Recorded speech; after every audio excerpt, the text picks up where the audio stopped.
अस्सलामुअलैकुम। मैं teacher Abdul Karim SSA PS दरसी महल्ला कुटी जोन महाबूर डिस्ट्रिक्ट कुपवारा।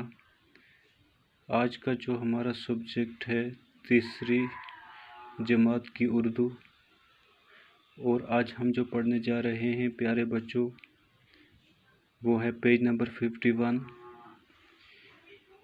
तो अलिफ के हर जुमले का दूसरा हिस्सा बे में तलाश करके जुमला मुकम्मल करें।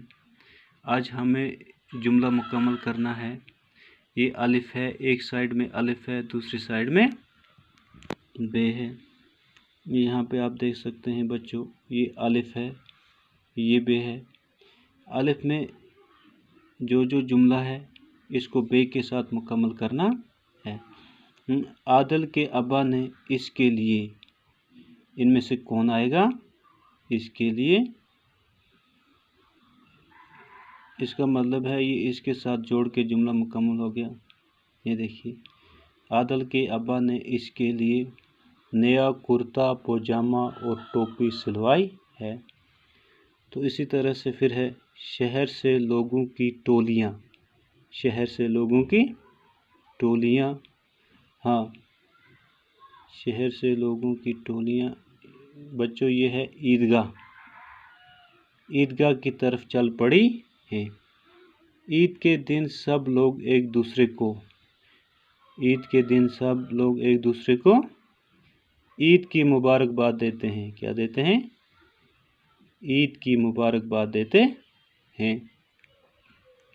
खिलौनों की दुकानों पर भीड़ लगी हुई थी।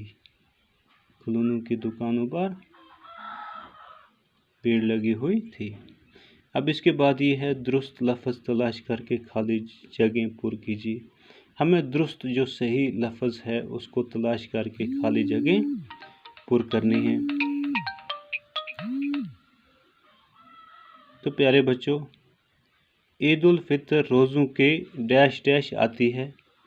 ईद उल फितर रोज़ों के, यहाँ दो ऑप्शन हैं, बाद में आती है या पहले आती है। ईद उल फितर रोज़ों के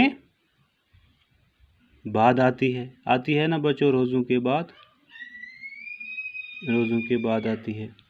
ईद के दिन हर शख्स डैश डैश नज़र आता है। ईद के दिन हर शख्स कैसा नज़र आता है? खुश नज़र आता है या उदास नज़र आता है? खुश नज़र आता है।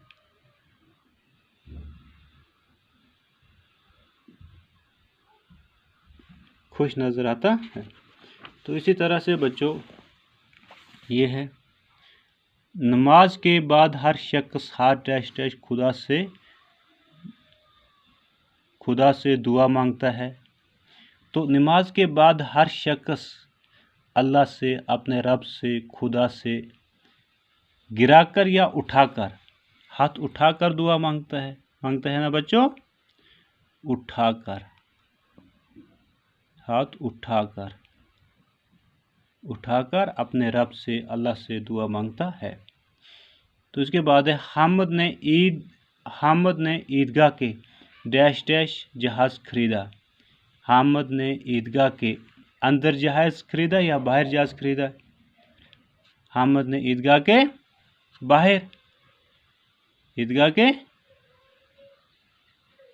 के बाहर जहाज खरीदा। ठीक है बच्चों।